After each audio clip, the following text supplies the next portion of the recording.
생생하게 상생하며 YTN 라디오 생생경제. 안녕하세요. YTN 라디오 생생경제 김혜민입니다. 오늘부터 긴급 재난지원금 온라인 신청이 시작됩니다. 카드사 홈페이지나 앱을 통해 할 수 있는데요. 시행 첫 주에만 마스크 오부제와 동일한 요일제고요. 18일부터는 카드사와 연계된 은행을 직접 방문해 신청할 수 있습니다. 긴급재난지원금은 세대주 본인이 신청하는 게 원칙이지만 이혼이나 별거 등으로 세대주의 신청이 곤란할 경우에는 가구원이 이의 신청을 해서 지급받을 수도 있습니다. 지원금은 오는 8월 31일까지 써야 되고요. 백화점이나 대형마트에서는 사용할 수 없습니다. 지원금으로 상품권이나 복권, 귀금속을 구입할 수도 없고 공공요금이나 보험료 또 통신료 같은 카드 자동이체 등에도 사용할 수 없습니다. 그동안 재난지원금이 고구마 같은 전개를 보였지만 사이다같이 시원한 결과를 내기를 기대하겠습니다. 요즘 시청자들은 고구마 같은 드라마는 안 보니까요. 2020년 5월 11일 YTN 라디오 생생경제 지금 시작합니다.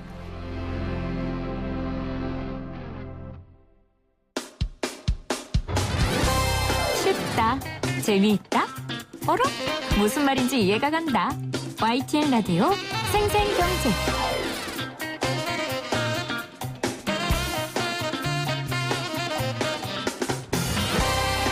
오늘 가장 뜨거운 경제 뉴스를 제일 생생하게 전해드리는 시간입니다. 문재인 대통령이 어제 취임 3주년 특별 연설을 했죠.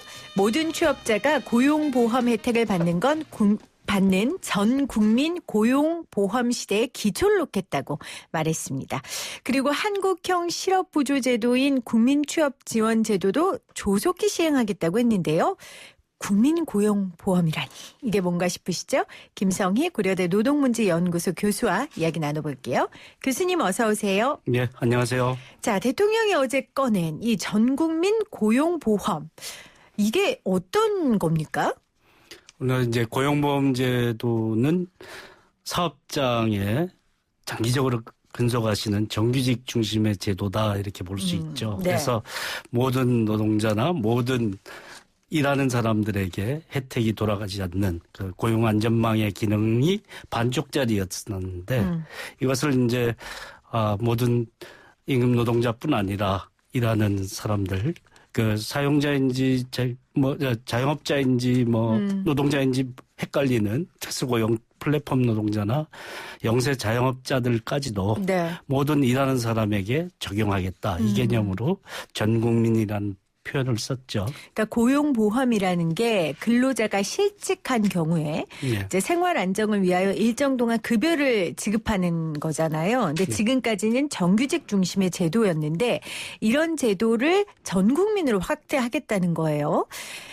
아무래도 이 이야기가 나오게 된 기점은 바로 코로나19일 겁니다. 우리가 코로나19로 건강보험이 전 국민 대상으로 하는 건강보험이 얼마나 큰 효과를 가져왔는지를 보았고 또 하나는 코로나19 위기로 고용이 취약해졌을 경우에 우리 삶이 얼마나 위험해질 수 있는가를 봤기 때문에 고용 안전망을 튼튼히 하기 위해 이런 화두를 꺼낸 것 같은데 교수님은 당연히 환영하시죠? 예, 이런 위기가 닥치면 취약한 분들이 더 네. 위험해지는데 취약하지 않은 분들만 보호하는 제도였기 때문에 정말 정작 필요하신 분들에게 그 혜택이 돌아갈 수 있는 제도로 설계되는 것은 마땅하죠. 그래서 비가 오기 전에 말짱한 날에 지붕을 고쳤어야 됐는데 비가 조금 새고 있는 지금이라도 빨리 고치는 게 중요하죠. 그래서 긴급재난이라는 일회성 지원에 의존할 게 아니라 상시적인 제도로 이런 모든 사람이 위험에 빠지는 것을 방비할 수 있는 제도로 네. 구축하는 게 매우 중요한 과제죠. 그러니까 위기 가운데 고용에 사실 가장 취약할 수 있는 계층은 이 제도의 혜택을 못 받았던 계층이었는데 지금 이런 위기 가운데에 정말 모두가 혜택을 받을 수 있는 이 제도에 대한 공론화가 일어난 거에 대해서 환영한다 말씀을 하셨어요. 사실은 제작진이 고민을 했어요. 이 주제로 동창 토론에서 할까. 예. 최승로 원장님이 나오시면 두 분이 싸우다 끝날 것 같아서. 예. 왜냐하면 최승로 원장님 얘기 제가 왜 하냐면 분명 이 제도는 좋지만 이게 과연 지금 이 시점에 우리가 할 수 있는 일인가 의문 제기하시는 분들이 있거든요. 예, 예. 그런 반론에 대해서는 어떻게 생각하세요? 예, 사실은 이게 이 위기가 기업의 위기이기도 하지만 가계의 위기지 않습니까? 동시에 위기가 닥쳤기 때문에 네. 기업만 살린다고 해서 이 위기가 해결되는 것은 아니죠. 기업의 비용을 절감해주고 이런 방식으로 해결되는 게 아니라 기업과 가계는 서로 상호 의존 관계지 않습니까? 뭐 기업의 가계가 이제 투자를 하는 거고 또 그 기업으로부터 받는 소득으로 사실 그 투자를 할 여력이 생기는 선순환 관계가 형성이 돼야 되는데 양쪽이 동시에 살아야지만 이 네. 위기를 극복할 수 있는 것이라서 그래서 기업에 약간 부담이 된다고 해도 다른 지원책으로 해서 보완을 해야 되고 그래서 가계 절반이 무너져 버리면 사실 기업 살리기 한다고 해서 해결이 안 된다라는 그 문제에 착안을 해야 되겠죠. 네. 그러니까 이게 기업주 위기가 아니라 전 국민에게 온 위기고 굉장히 이 위기가 전방위적이고 규모가 크기 때문에 국민들을 살리기 위한 제도다. 이렇게 이해를 예. 해야 한다. 국민을 살려서 국민 경제의 침체를 막는 네. 그래서 연착륙할 수 있는 그런 구상이 필요한 거죠. 그래서 네. 기업 지원책도 많이 썼지 않습니까? 150조 가량 쓰고 있어서 그에 상응하는 가게 살리기 정책을 해야 되는 건데 가장 어려운 분들에게 혜택이 될 수 있는 제도를 잘 설계하는 게 중요하죠. 그러니까 상호 이게 배타적인 게 아니고 상호 보완적이다. 이렇게 네. 좀 생각을 해야겠네요. 왜냐하면 경제라는 게 기업과 노동자와 뭐 소비자와 기업 간이 다 같이 맞물려서 돌아가야 되는 거 아닙니까? 예. 네. 이게 이제 평상시에도 했어야 되는데 기업들이 이제 추가 인건비가 든다, 간접비가 많이 늘어난다 이런 이유로 사실 필요성이 있었음에도 지연이 됐던 사안이고요. 네. 뭐 방안은 마련돼 있으니까 빨리 어떻게 이것이 제대로 잘 필요한 분들에게 도움이 되면서도 큰 타격 없이 정착할 수 있는 제도가 되도록 설계하는 게 중요하죠. 네. 재정 이야기는 조금 더 뒤에서 자세하게 나눠보도록 하고요. 세부 내용으로 좀 들어가 보겠습니다. 고용보험 적용을 획기적으로 확대하겠다는 게 1번인데 저임금 비정규직 노동자들 같은 경우에 거의 대부분 고용보험에 들지 않은 상황이잖아요. 그러니까 이걸 나라에서 가입시켜 주겠다는 거예요? 예. 사실은 우리나라 이제 1인 이상 사업장 모두가 고용보험 적용 대상이라서 네. 비정규직이라고 해서 적용이 안 되는 것은 아닌데 사실은 실업급여 사각지대에 속해 있었던 거죠. 그렇기도 하고 아예 이제 가입 대상에서 배제돼 있는 분들이 특수고용, 프리랜서, 예술가, 또 영세 자영업자 이런 분들이고요. 그리고 가입 대상에 제외된 중에는 주 15시간 미만이라는 단시간 노동자 이런 네. 경우가 있는데 가입돼 있어도 실질적으로 가입하면 이제 보험료를 납부해야 되지 않습니까? 근데 정작 실직했을 때 보험금을 못 받습니다. 네. 구직급여를 못 받는 경우는 왜냐하면 비정규직의 경우에는 18개월 동안 6개월 이상 가입돼 있어야 되거든요. 그 요건을 못 채우시는 분들이 많이 생기는 거기 때문에 그래서 비정규직의 실질적인 사각지대가 있다 이렇게 표현하는 거죠. 요 문제도 고용보험에서 아예 배제돼 있는 분하고 실질적으로 실업급여를 못 받는 분들하고 네. 같이 해결책을 도모해야 되는 때죠. 그러니까 고용보험에서 아예 배제돼 있는 사람은 특고 말씀하시는 거고 예. 단시간 노동자들이고요. 고용보험엔 들어가 있지만 지금 사각지대인 분들이 실업급여를 못 받는 분들을 지금 말씀하시는 거예요. 오늘 정부가 고용노동 위기 대응 태스크포스 회의를 가졌는데 이 자리에서 이재갑 고용노동부 장관이 특고 종사자, 예술인 등에 대한 고용보험 적용을 신속히 추진하겠다라고 했단 말이에요. 아까 말씀하신.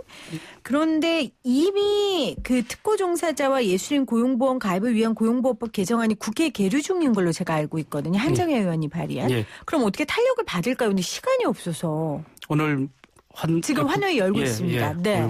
고용노동 소위에서 네. 다룰 것이라고 생각이 들고 이 필요성에 공감하니까 사실은 타협이 되지 않을까 생각하는데요.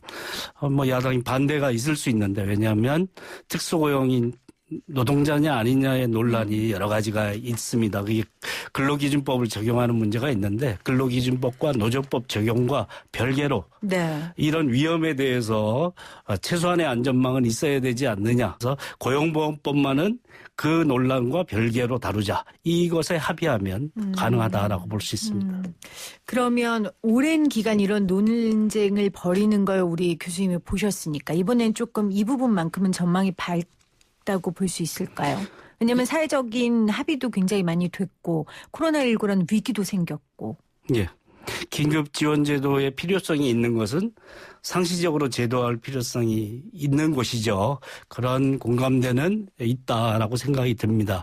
예전부터 필요성이 있었지만 물꼬를 못 텄는데 지금 위기 상황에서 오히려 이런 필요성에 대해서 모두 다 공감할 수 있는 공감대가 네. 형성이 됐다 이렇게 생각이 들고요. 그 정도는 하지 않을까. 그러니까 저는 이런 생각이 들어요. 시험 날짜 알려줘도 벼락치기 하잖아요. 개편 날짜 알려줘도 PD들이 다 닥쳐서 하거든요. 그것처럼 사실은 이미 우리가 이 20대 국회 때 이미 상정돼 있었던 건데 지금까지 미루다가 이제 위기가 닥치니까 우리가 지금 하게 되는 거거든요. 참 안타까워요. 그렇죠? 이게 최소한의 안전망인데 이런 위기가 겪기 전에 우리가 이걸 통과시켰고 좀 해결을 했다면 지금 힘들어하시는 분들이 좀 덜하지 않겠습니까? 지금 이제 사업장에 있는 분들 중에서도 어려운 분들이 많이 있지만 사업장이 이제 확실하지 않는 분들 중에서 더 위기를 절감한다라는 공감대가 있었기 때문에 특수고용 문제에 오랜 논란을 딛고 돌파구가 마련되지 않을까 생각합니다. 네. 자, 위기를 우리가 그동안 해오지 못했던 과제들을 해결할 수 있는 기회로 삼는 것도 우리의 지혜가 아닐까 싶습니다. 오늘 환노위 결정을 좀 자세히 저도 주목해서 살펴보도록 하겠습니다. 아까 기업의 부담을 이야기했지만 결국 기업이 반 또 국가도 반 내야 되는 거 아닙니까? 이 보험료가 맞습니까? 고용보험 적용하면 네. 노동자 반, 사용자 반 내는 겁니다. 0.8%씩 내고요. 산재보험은 이제 사용자가 부담하는데 산재보험 논란을 어떻게 해결할지도 사용자 전액으로 할지 지금 현재 특고에 대해서 노사가 반반 내는 그 자율가입 형식으로 돼 있는데요. 네. 지금은 고용보험을 적용하겠다라고 하는 것은 당연가입이거든요. 의무가입으로 되기 때문에 이 경우 이제 산재보험 부담을 누가 어떻게 할 것이냐에 대해서 전과 달라지는 점이 또 하나 작은 논란이 될 수도 있습니다. 그러면 국가의 재정하고는 상관없습니까? 국가 재정은 사실 이걸 업무가 늘어나기 때문에 네. 이걸 운영하는 근로복지공단, 건강보험공단에 사실 인력을 더 편성해야 되는 그 정도 비용만 더 들어가는 것이죠. 사실 요거 외에 이제 뭐 전국민 취업지원제도 실업부조라고 하는 것은 조세 기반으로 네. 노사의 보험료로 운영하는 게 아니라 조세 기반으로 운영하니까 국가 재정 부담이 드는 거죠. 그건 열악한 사람이나 뭐 이렇게 중위소득 50% 미만이거나 청년들에게 적용하는 제도로 이제 설계돼 있는데요. 네. 일정 소득 이하 상당히 열악하신 분들에게 지원해주는 마지막 최후의 안전망이다 이렇게 볼 수 있는데 그거는 이제 재정이 들어가지만 고용보험 확대는 사실 노사가 부담해야 되는 그래서 그런 제도이기 때문에 운영비만 더 추가로 들 뿐입니다. 자, 그러면 자영업자 같은 경우는 어떡합니까? 자영업자는 그래서 좀 논란이 있을 수 있는데요. 네. 일정 소득 기준을 지금도 임의가입 형식으로 가능합니다. 가입하고 싶으신 분들은 자기가 보험료를 다 내고 하는 거고요. 그중에 이제 영세한 분들에게는 두루누리 지원 사업이라고 사회보험료 지원하는 혜택이 있고 뭐 일자리 안정자금에서도 사회보험료 지원이 좀 있죠. 네. 이것과 이제 연계해서 일정 아주 소득이 낮으신 분들에게 경우에는 자산도 이제 확인해서 재정에서 지원해주는 일정 부분을 지원하는 것이 가능하지만 기본적으로는 현재 임의가입 형태에서 어떻게 바꿀 것인지 당연가입으로 만들기에는 좀 이제 한 제도 안에 설계하기에는 그렇겠죠. 좀 특수성이 있습니다. 그래서 청와대에서도 이 자영업 관련해서 문제가 있기 때문에 사회적 합의를 거쳐 점진적으로 확대하겠다 이렇게 입장을 밝힌 바 있습니다. 문재인 대통령이 어제 3주년 취임 연설에서 전 국민 국민 고용보험 시대에 화두를 던졌고요. 관련된 여러 가지 논란들과 풀어야 할 과제들이 제시되고 있어서 오늘 고려대 노동문제연구소 김성희 교수와 이야기 나누고 있습니다. 자, 그러면은 교수님, 해외 같은 경우에 네. 이미 지금 우리가 논의를 시작한 이 전국민 고용제도, 고용보험 이런 걸 한 국가가 있죠. 예, 북구 국가나 서구에 이제 네. 사회보장 제도가 일찍 구축돼 있는 나라 대부분은 이렇게 전국민 실업보험 제도라고 할 수 있겠죠. 그래서 고용 안전망 안에 다 포괄이 되고 아주 장기 실업자거나 또 자영업이나 이런 그렇게 다른 요건을 가지신 분들은 실업 부조 제도라고 조세 기반으로 재정을 투입해서 지원하는 제도 이렇게 설계돼 있죠. 그러니까 지금 이게 두 가지인 거죠. 국민 고용보험. 이제 이거는 일자리를 잃게 됐을 때 그때 도와주기 위한 제도가, 하나는 국민 취업 지원 제도는 일자리를 얻으려고 하는 사람을 도와주겠다. 지금 이 두 가지인 거죠. 예, 보험이라는 것은 보험입니다. 그렇죠. 사회적 보험이죠. 네. 각자 혜택을 받는 사람들이 그 보험료를 납부해서 위험에 대비해서 나중에 보험금을 돌려받는 것과 같은 네. 그런 효과를 가지는데, 물론 사보험하고 달리 그 혜택의 수준을 높이는 것이 위험한 사람에게 더 많은 혜택이 가도록 설계하는 소득 재분배 기능을 가지고 있는 거죠. 네. 근데 실업 부조는 이제 조세 기반으로 국가가 제공하는 안전망이다, 이렇게 할 수 있죠. 보험의 원리와는 다르게 설계되어 있는 것이고, 그래서 일정한 소득 요건이나 이런 걸 따져서 가장 취약한 사람에게 정부 지원을 통해서 그 혜택이 가도록 네. 하는 그런 제도죠. 그러니까 일정한 소득이 있어야 한다고 하셨는데 그 기준이 지금 저소득층 구직자에게 월 50만 원을 최장 6개월까지 지원한다, 이건가요? 예. 그 기준이 중위소득의 50% 중위소득의 50% 미만인 사람들에게. 네. 예. 그럼 2024년까지 들어갈 돈을 따져보니까 4조 6,500억 원이라고 하더라고요. 그러니까 규모 면에서는 그렇게 크지 않은 것 같은데 예. 이게 재정에 큰 부담이 될까요? 조세로 아까 이루어진다 하셨는데. 예, 지금 여력으로는 충분하긴 한데요. 네. 예, 그리고 충분히 지원할 만하고 새로운 제도를 까는 데 있어서 100만 명에게 혜택이 가는 제도를 100만 원씩 지급하면 지금 한 3개월 단위로 하면 150만 원 정도 되는데, 그렇게 네. 따면 1조 정도 좀 넘거든요. 그러니까 100만 명에게 100만 원은 1조. 예, 근데 이제 그 기간이 길어지거나 하면 곱하면 되는 거죠. 그 대상 숫자가 늘어나면. 4차 비상경제 대책에 의해서 특고 이런 지원 대책이 나왔는데, 그때 13만 명 계산하니까 2천억 수준의 예산이었고요. 네. 5차 비상경제 대책에 의해서 100만 명 수준으로 93만 명으로 늘리니까 1조가 넘어가는 돈이 되는데요. 이렇게 설계해서 안전망이 구축이 되면 긴급 재난 지원금을 지급하는 거와 사실 동일한 효과를 가지죠. 그런데 그 당사자들은 훨씬 안정감을 가지는 것이죠. 그렇기 때문에 위기가 닥쳤을 때 비상 지원을 할 것이냐, 상시적 제도로 만들 것이냐, 이런 것에서 사실 상시 제도를 만드는 것이 훨씬 안정성은 높고 네. 비용에 있어서 크게 더 들어가지는 않는다, 이렇게 볼 수 있습니다. 네. 우리가 이런 문제를 논의할 때 재정에 대한 부분에 논의가 있을 것이고요. 또 하나는 이제 윤리라고 해야 될까요? 네. 이런 도덕적 해이 이런 부분에 대한 논의가 있습니다. 그러니까 저소득층 구직자가 지원금을 받고 정말 구직 활동을 열심히 해서 다시 일터로 갈까? 오히려 그 돈을 받는 게 월급보다 나아서 그냥 그 자리에 있을 수도 있잖아라는 지적들을 하거든요. 이런 예. 지적은 어떻게 보세요? 현행 우리나라 고용보험 제도는 매우 빡빡하게 설계되어 있는 편이죠. 자발적인 이직자는 안 되고, 물론 공고사직 같은 강요된 자발적 이직도 많은데 그게 이제 사각지대 중에 하나죠. 네. 그리고 구직 활동에 대한 의무도 매우 강화됐습니다. 전보다는 더 강화돼서. 모니터링이 확실히 되는군요. 예, 전보다 훨씬 더 심각하게 다루는데요. 제가 이런 말씀 하나 드리고 싶은데, 성경에 100명 중에 의인 1명만 있어도 구해야 된다는데, 사실 우리가 예수는 아니니까 그렇게는 못하지만 99명이 선량한 사람입니다. 1명 잡아내느라고 노력을 하는 비용을 너무 많이 들이지 말고 99명에게 안전망을 제공해주는 그런 제도를 초점을 두고 먼저 만들어 나가는 게 중요하고요. 현재 우리 제도상에서는 약간 완화해야 될 부분이 오히려 예, 네. 자발적 이직 이런 문제나 그리고 이런 도덕적 해이 문제를 방지하기 위한 여러 조치들은 사실 구체적인 제도 설계에서 담아낼 수가 있습니다.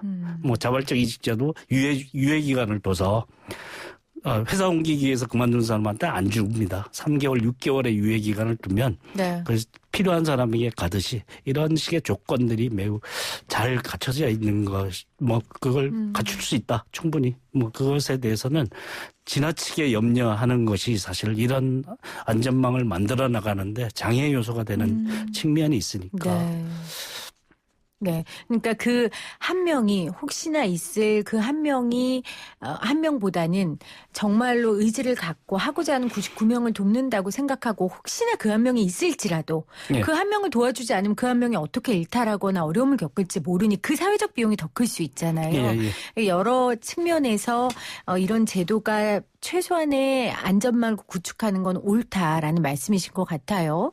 저희가 얼마 전에 그 ILO의 이상원 고용정책국장하고 인터뷰를 하면서 좀 이 국민 고용제도 이야기도 했지만 그래도 우리나라는 코로나19 이후에 실업 사태가 그나마 조금 긍정적이다 이런 말씀을 하셨거든요. 예. 지금 노동 연구하시는 우리 교수님은 어떻게 보세요? 전 세계적에 비추어 봤을 때 그래도 우리가 좀 낫습니까?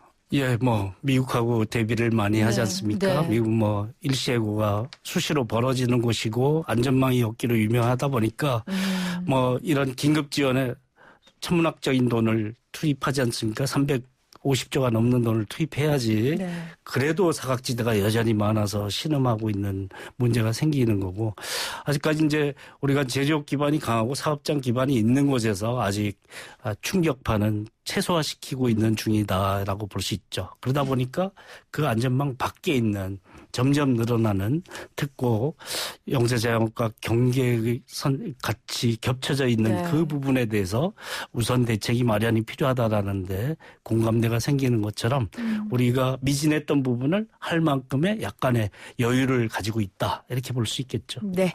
자, 이 여유를 여유 부리면 안 되고요. 이 예. 여유를 기회라고 생각하고 저희가 부서졌던 무너졌던 부분들을 빨리 보수하고 다시 재건해야 되겠습니다. 지금까지 고려대 노동문제연구소 김성희 교수와 함께했습니다. 고맙습니다. 예, 감사합니다.